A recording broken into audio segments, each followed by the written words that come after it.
Agora nós vamos começar a discutir sobre dois tipos de pesquisa importantes que também vão fazer parte do conteúdo da nossa disciplina: a pesquisa narrativa e a pesquisa etnográfica. Vamos começar com a pesquisa narrativa. No campo educacional, a pesquisa narrativa inclui o quê?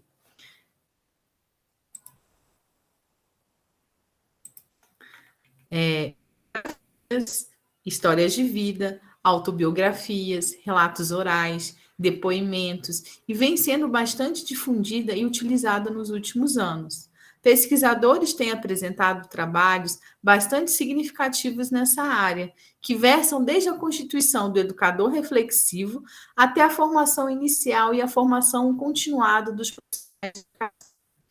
as representações e apropriações, a valorização das autobiografias, dos depoimentos e dos relatos orais tem aumentado. Estudos sobre educação, a partir dessa perspectiva metodológica, também vem despertando mais interesses, né? Como aí a gente pode perceber na citação que vocês veem. Nas pesquisas na área de educação, adota-se a história de vida, mais especificamente um método autobiográfico e as narrativas de formação como um movimento de investigação, importante para a formação, sobretudo na formação de professores, centrada em pesquisas de memórias e autobiografias. Então, ao sua própria prática docente, né, esse tipo de pesquisa, nessa narrativa autobiográfica voltada para relatos de experiências pedagógicas, é muito importante e automaticamente, ao escrevermos sobre a nossa ação prática pedagógica, nós fazemos uma reflexão e é um processo de amadurecimento muito importante. E essas biografias educativas permitem entrar num campo subjetivo e concreto através do texto narrativo, das representações de professores, das relações de ensino-aprendizagem, sobre a identidade do próprio profissional, né? Então, a gente tem esse método de pesquisa específico, né, que a escolha desse tipo de abordagem surge do interesse de partilhar essas histórias de vida, de entender melhor os processos de ensino-aprendizagem, porque a educação e a formação são processos de transformação. E que tecem e dinamizam programas e relatos de vida e também formam os desejos de vir e a ser dos próprios autores, né? Esses processos de ser e de vir a ser dos autores são desvelados por meio desse tipo de pesquisa, da pesquisa narrativa, né, que recolhe depoimentos relatos, experiências orais, relatos, né, memórias, que vão deixando pistas claras a respeito das próprias formações e das formações discursivas que constituem o que? Os próprios profissionais docentes. Então, a valorização de autobiografias, desses depoimentos, desses relatos orais, eles têm aumentado e são, né, saem desse campo empírico e passam a se tornar uma perspectiva metodológica científica que desperta cada vez mais interesses na área de educação, que adota-se essas histórias de vida, mais especificamente o método autobiográfico e as narrativas autobiográficas, como um processo de formação, como um movimento de investigação na formação do sujeito, seja na formação inicial ou continuada, mas que seja centrado nas memórias autobiográficas, né? Sobretudo de professores.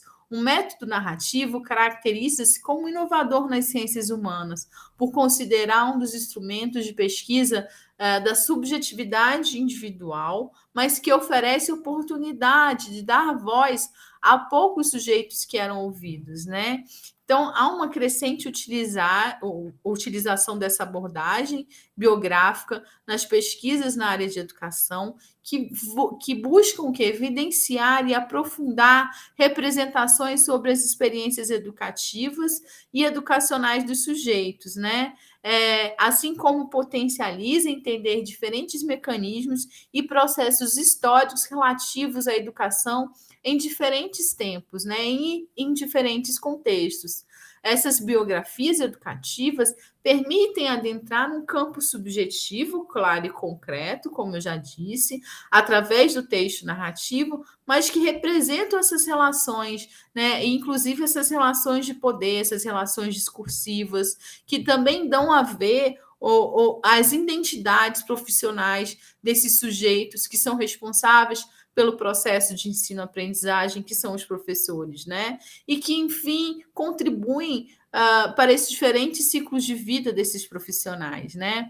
Esses requisitos de memória desses sujeitos contribuem para a composição múltiplas de faces da história e a manutenção dessa memória, dessa prática docente, né? E ultrapassa essa perspectiva de apenas registros de uma memória e de dados estatísticos, porque analisam sim e ultrapassam a perspectiva meramente quantitativa, né? E alcançam uma perspectiva qualitativa esse tipo de pesquisa, justamente porque vai trabalhar com essa contextualização, né? E a reflexão dessas memórias, né? Desses dados estatísticos, enfim, a partir das nossas próprias memórias e experiências pessoais. Então, isso é utilizado como um processo de reflexão, né?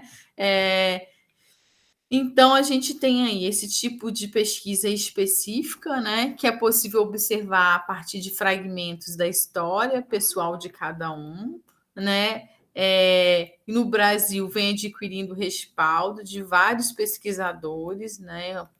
Que afirmam a importância desse tipo de pesquisa, e a importância está justamente nesse olhar que volta para si mesmo e auxilia o sujeito a compreender seus próprios processos de formação e a influência do contexto e do outro na própria constituição. Isso é muito importante, porque ao refletirmos sobre nós mesmos, nós também refletimos sobre o outro e sobre a nossa própria formação, né?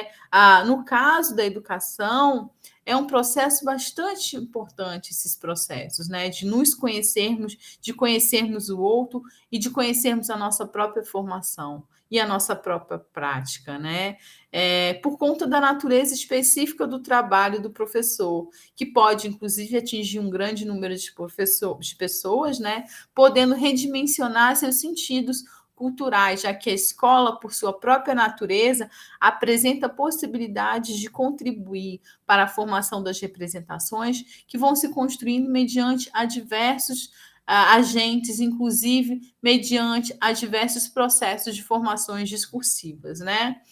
Então, a gente tem esse tipo de pesquisa específico, né, que é a narrativa, a pesquisa em narrativa, um método de pesquisa que, ao mesmo tempo, é o fenômeno pesquisado. O autor, quando ele escreve sobre si e vai utilizar isso como um método de pesquisa, ele, ao mesmo tempo, sujeito, né, emissor da mensagem, e, ao mesmo tempo, ele é objeto a ser pesquisado, né? O registro escrito também permite que o sujeito questione, avalie o que escreveu e como escreveu, posicionando-se como autor e leitor das experiências vivenciadas e narradas, né? Escrever sobre si mesmo possibilita, então, que a gente seja objeto da nossa própria escrita, né? Novo, a utilização contemporânea das abordagens autobiográficas é fruto da insatisfação das ciências sociais em relação ao tipo de saber produzido e da necessidade de uma renovação de modos de conhecimento específico, né? Faz com que reapareçam, então, os sujeitos face às estruturas e aos sistemas, que dá a ver a qualidade, faz a quantidade, né? Dá a ver o que traz à tona a vivência em face ao que está instituído e posto. É um tipo de pesquisa que vem sendo, como já disse, muito difundido no Brasil e que trabalha com essa abordagem da pesquisa qualitativa. Quando a gente tem ideia de pesquisa qualitativa, a gente sempre pensa em qualidade, que se apresenta como o quê? Uma alternativa a métodos mais tradicionais, que estão mais preocupados com as questões quantitativas. Lembre-se de quantitativos a partir de quantidade, né? Então, os métodos de pesquisas mais tradicionais estão muito mais vinculados a levantamento de dados, enfim, pesquisas que dão importância às quantidades, em detrimento da qualidade, né, de se relacionar e de fazer uma discussão desses próprios dados de quantidades. Partindo da compreensão de experiência como histórias vividas e narradas, a pesquisa narrativa se estrutura na intencionalidade de compreender e interpretar as dimensões pessoais, né? Não só de identificar quantitativamente, mas de compreender e de interpretar de uma maneira mais profunda, dialética, nessas relações sociais e humanas, para além de esquemas fechados, recortados e apenas quantificáveis. Relatos narrativos em que os autores trazem para a discussão sua experiência de vida são importantes para pensar narrativamente a partir de um espaço e tornam-se condição para o intento de compreender as vidas experienciadas e narradas. Vida é educação, e os educadores estão interessados em vidas que só podem ser expressas narrativamente. Portanto, a pesquisa narrativa se apresenta como uma importante e significativa possibilidade de pesquisa em educação. E por tratarem justamente da importância à realidade ou ao contexto em que esse sujeito autor está inserido, ela é tão importante para a educação do campo.